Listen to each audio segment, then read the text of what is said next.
Hello everybody, Those Are For Life here, bringing guys a Yu-Gi-Oh! Arc V anime discussion. I have not done one of these in a while, and I apologize for that. So, before we're going to talk about the newest episode, which I watched just last night, I'm going to do a brief recap of the past few episodes that I have not covered, and kind of give my short little opinions on them. So, first and foremost, Yuya and Sora kind of bonding a bit.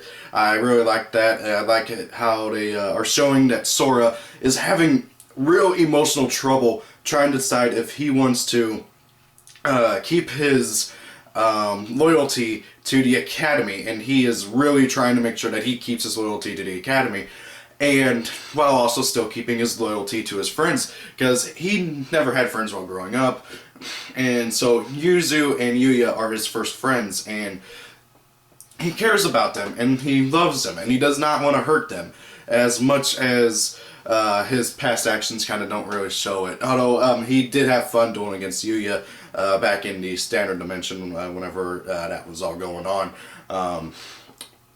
So it's nice to see that Sora is not entirely a bad guy. Granted though, I still don't like how he still has that twinge of craziness. I personally don't like crazy Sora, but I know a lot of people do. I prefer regular Sora, who's all happy and adorable and stuff.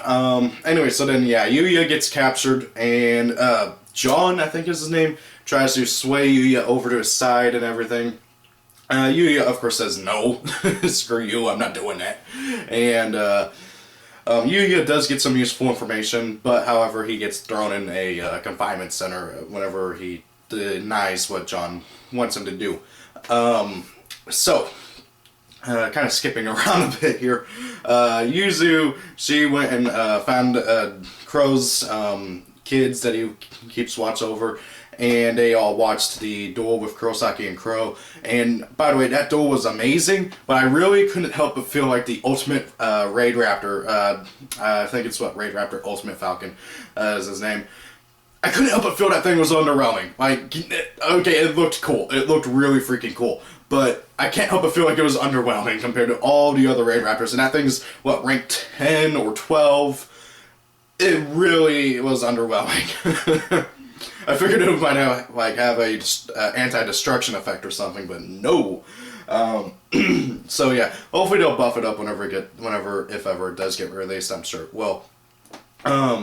And it was also pretty awesome getting to see Crow and Kurosaki, who started out at being at odds or at each other, kind of become close friends and kind of like bonded, because they are birds of a feather. Making a joke here. Because they are very, very similar. Their lives are very similar.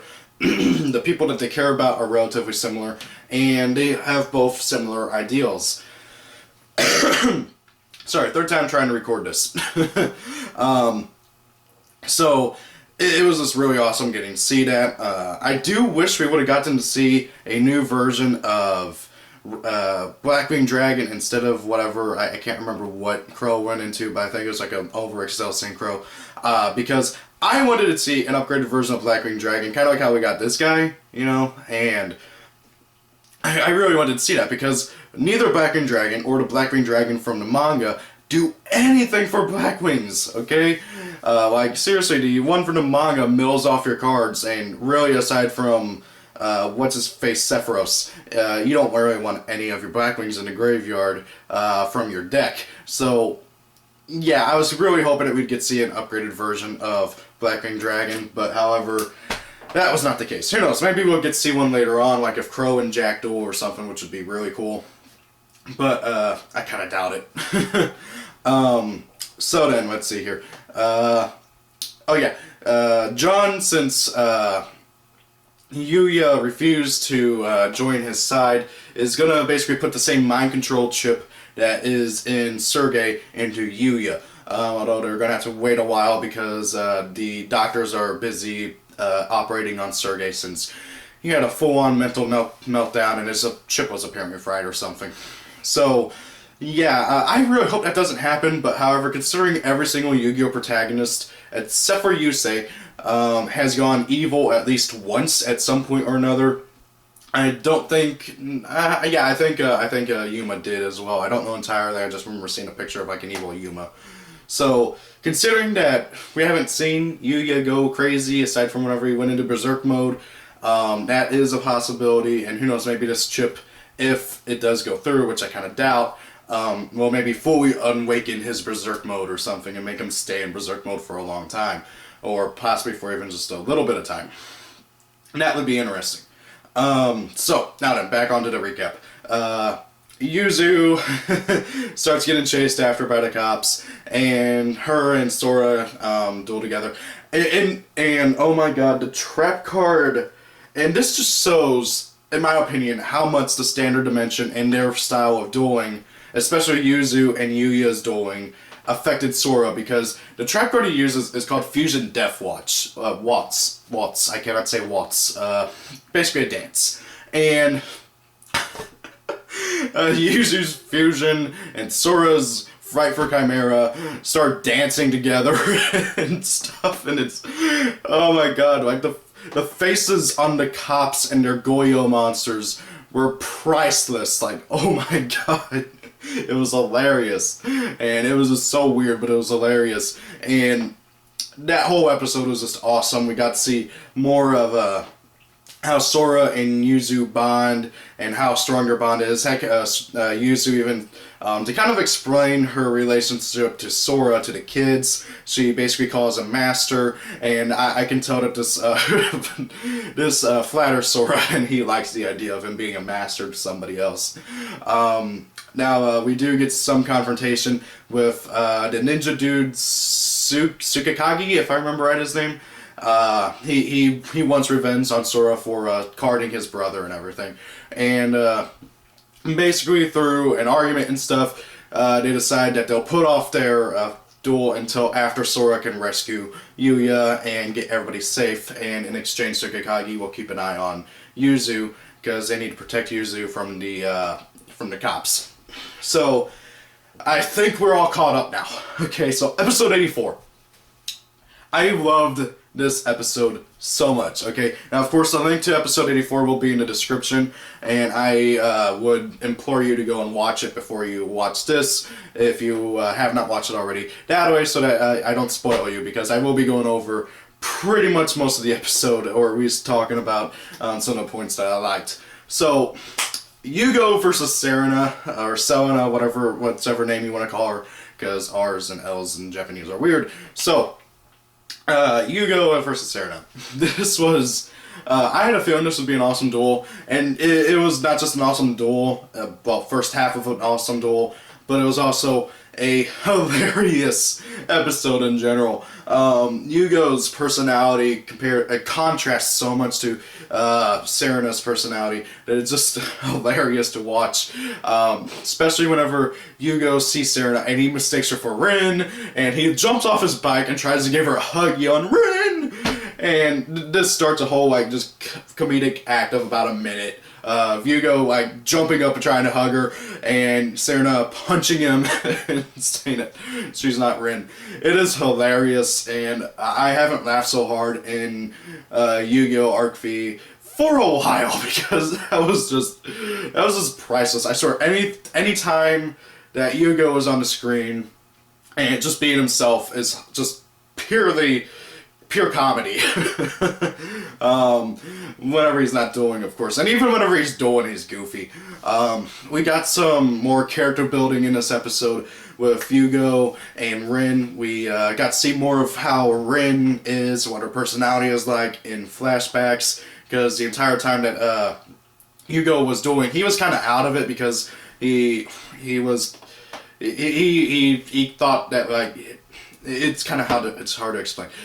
Basically, by dueling Serena, who looks like Rin and Yuzu, he feels like he was doing Rin, and so he was going easy on her, and he's like, "Oh crap, this isn't Rin, I gotta, like, get in a game."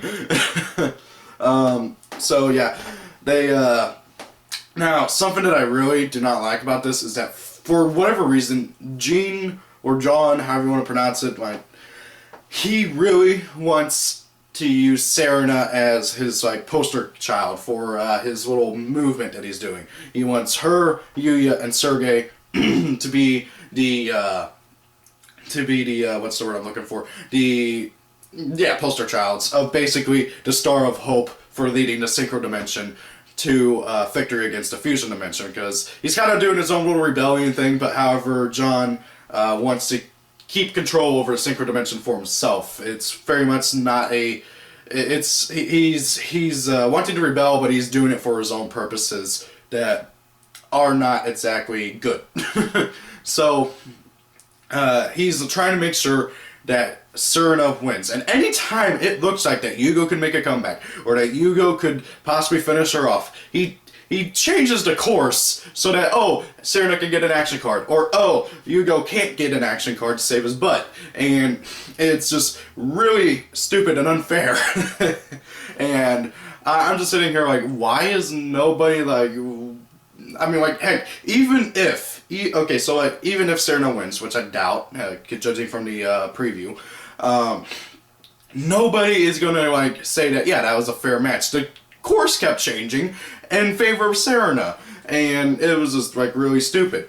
Now, while all this is going on, Yuya's trying to get out. He can't get out, and whenever Yugioh gets ready to summon Clearwing, Yuya's Odd Eyes reacts and resonates with it, and Yuya and Yugioh become two minds in one body for a little bit once again. But however, I don't think Yugioh senses that Yuya's sharing his body with him at that time. So this is, I mean, like, this whole thing of how the four different Yuyas just kind of resonate with each other is very intriguing. And why is the same thing not happening with the Yuzus? Why isn't, like, whenever Yuzu and Serena near each other and they have their boss monsters out, why are they not, like, resonating with each other or something?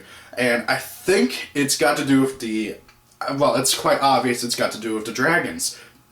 Something about those dragons, they have a mind of their own, and I think it's been made very clear at this point.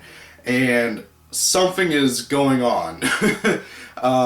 I think whenever that darkness in Yuya's soul, that, what was her name, Maiko, the little Gothic lolly girl that I can't remember her name, noticed in his heart, like, 30 episodes back, I think whatever that is, I think that's going to be the final main antagonist. And by the way, if that is Darkness or Night Shroud, whichever name you want to use, that would be an epic throwback to GX and the original series, because that would be really awesome. And come on, Konami, please do it. Please, come on, Night Shroud, Darkness, whichever name you want to call them, because that'd be really freaking cool.